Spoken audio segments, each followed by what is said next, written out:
14 जनवरी मकर संक्रांति आने से पहले या मकर संक्रांति के दिन इन 3 वृक्षों को छूकर चुपचाप चले आना। कंगाल भी बनेगा धनवान, इतना पैसा आएगा कि संभाल नहीं पाओगे, जन्मों जन्मांतर की गरीबी हो जाएगी दूर। जी हाँ भक्तों, अगर आप सही समय पर और सही मुहूर्त पर सही क्रिया अनुसार 14 जनवरी मकर संक्रांति आने से पहले या मकर संक्रांति के दिन इस वृक्ष को छूकर आ जाते हैं तो आपकी गरीबी, दुख, कष्ट सब समाप्त हो जाएंगे। जन्मों जन्मांतर की गरीबी तत्काल हो जाएगी। दूर आपका भाग्य 7वें आसमान पर होगा। जहां भी जाओगे दौलत पीछे पीछे आएगी। लेकिन भक्तों, आपसे एक अनुरोध है कि वीडियो को पूरा ही देखें, क्योंकि पूरा देखने पर ही लाभ की प्राप्ति हो सकती है। इसलिए इस वीडियो को पूरा देखें। यदि आज आपने वीडियो को बीच बीच में से देखा, काट काट कर देखा, तो आपको अपने जीवन में कभी सफलता हासिल भी नहीं होगी और आप पूरे साल परेशान रहोगे। भक्तों, इस वीडियो में हम आपको ऐसे पेड़ बताएंगे जिन्हें छूने मात्र से आपकी गरीबी दूर हो जाएगी और मां लक्ष्मी की आप पर ऐसी कृपा होगी कि इस मकर संक्रांति पर आप धनवान बन जाओगे। अगर आप 14 जनवरी मकर संक्रांति आने से पहले या मकर संक्रांति के दिन ये जो पेड़ हम आपको बताने वाले हैं, उन पेड़ को आप छू लेंगे तो आपकी गरीबी दूर हो जाएगी।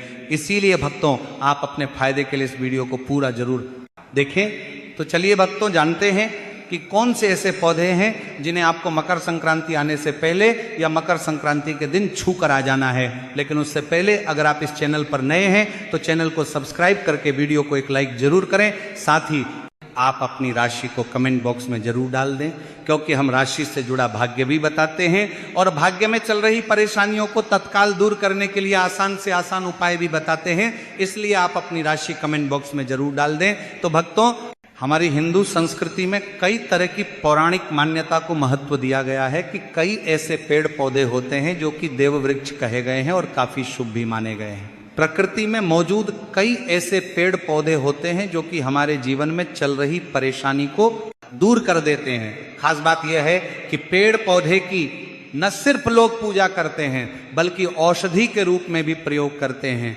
क्योंकि ये कई प्रकार बीमारी को ठीक करते हैं और वेद पुराणों में भी कई प्रकार के पेड़ पौधों का उल्लेख है। भक्तों, हमारे हिंदू धर्म में देवी माता रानी के अनेक स्वरूप कहे गए हैं, जिसमें वृक्षों को बीमा देवी का स्वरूप कहा जाता है। तो आज हम आप लोगों को ऐसे वृक्षों के बारे में बताने वाले हैं जिनको मकर संक्रांति आने से पहले या मकर संक्रांति के दिन छूना बेहद शुभकारी बताया गया है, क्योंकि मकर संक्रांति से पहले इनको छूने मात्र से शत्रु दोष, कर्ज दोष, गरीबी दोष सब समाप्त होते हैं। भक्तों, मकर संक्रांति के पावन पर्व से पहले कुछ ऐसे वृक्ष हैं जो कि देव वृक्ष कहे गए हैं।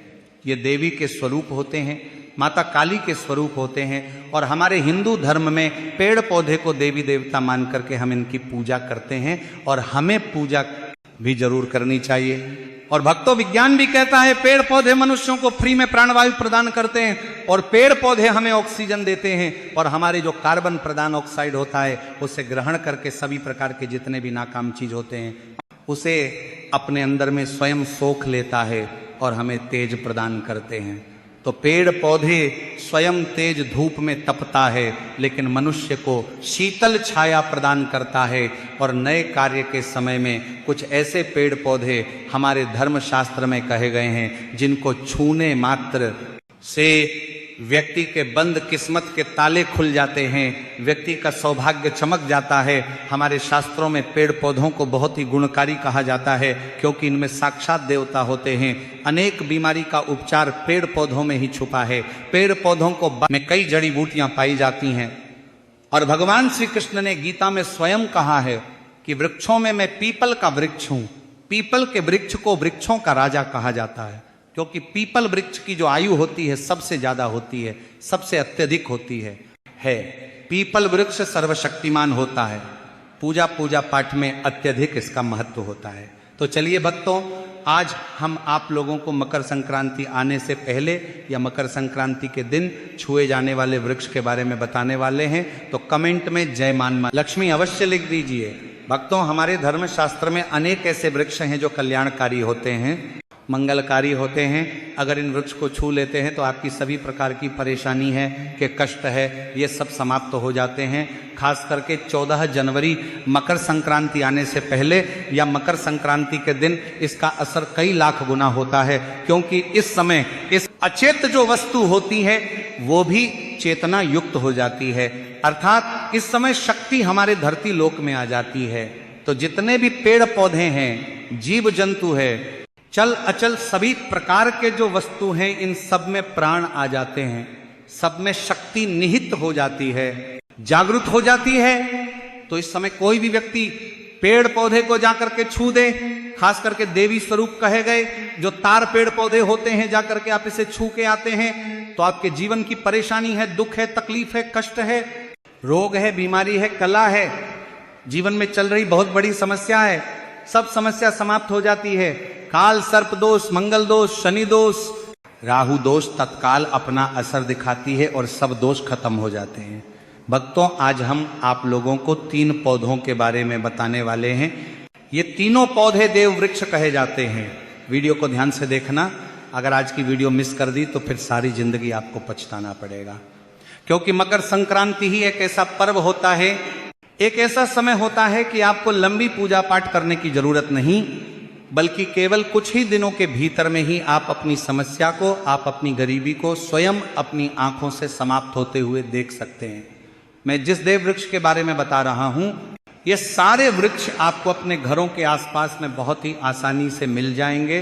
भक्तों, वीडियो में आगे की जानकारी बताने से पहले अभी तक कमेंट बॉक्स में जय माता लक्ष्मी नहीं लिखे हैं तो जय माता लक्ष्मी जरूर लिखना।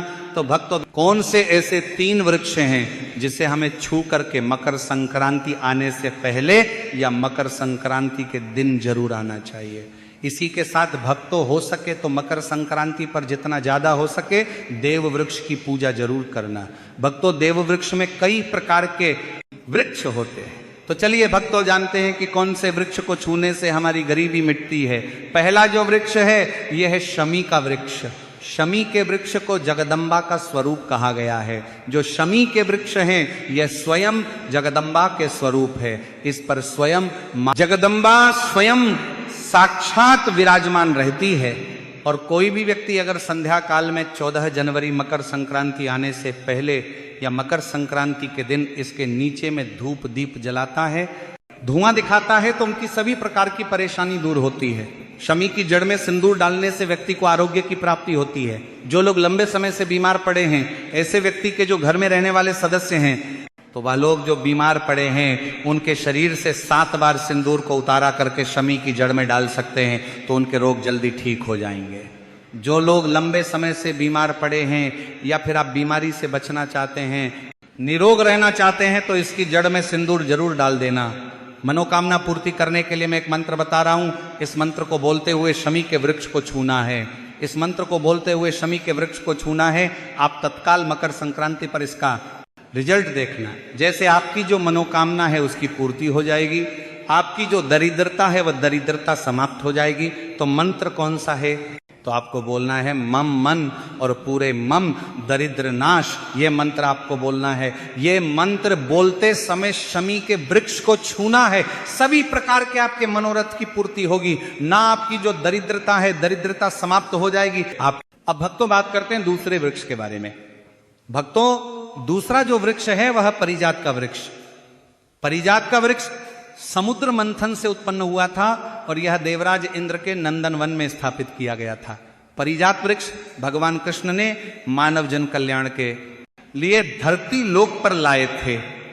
जो परिजात का वृक्ष है इसे भी मां लक्ष्मी का स्वरूप कहा गया है, क्योंकि माता लक्ष्मी भी समुद्र से उत्पन्न हुई है और परिजात के वृक्ष भी समुद्र से उत्पन्न हुआ। इस नाते यह माता लक्ष्मी की बहन कही जाती है। तो ऐसा माना जाता है कि कोई भी मनुष्य उनके शरीर में कितनी भी ज्यादा थकान हो, कितनी भी पीड़ा, व्रत के दौरान अगर आपके शरीर में थकान है, पीड़ा है, तो पारिजात के वृक्ष को शाम के समय में छू करके जरूर आ जाना। आप चाहे तो 14 जनवरी मकर संक्रांति आने से पहले या मकर संक्रांति के दिन और किसी भी समय जब आपको समय मिले उस समय में जाकर के इस वृक्ष को छू सकते हैं। इस वृक्ष को छूते ही तत्काल शरीर से पीड़ा है, जो थकान है, सुस्ती है, कमजोरी है, वह समाप्त हो जाती है। इसी के साथ भक्तों, इस वृक्ष के नीचे में अगर नए साल से पहले में घी का दीपक जलाया जाए, चुटकी भर सिंदूर अगर इसकी जड़ में डाला जाए तो सभी प्रकार की मनोकामना की पूर्ति होती है।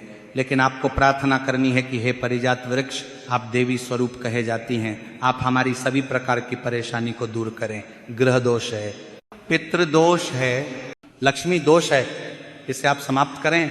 लक्ष्मी स्वयं आपकी बहन है, माता लक्ष्मी का हमारे जीवन में प्रवेश कर जाए, इस प्रकार का आप हमें आशीर्वाद प्रदान करें। इस प्रकार से आप इनसे जो है मनोकामना बोल सकते हैं। ये माँ लक्ष्मी की बहन कही गई है क्योंकि समुद्र मंथन से यह उत्पन्न हुआ है।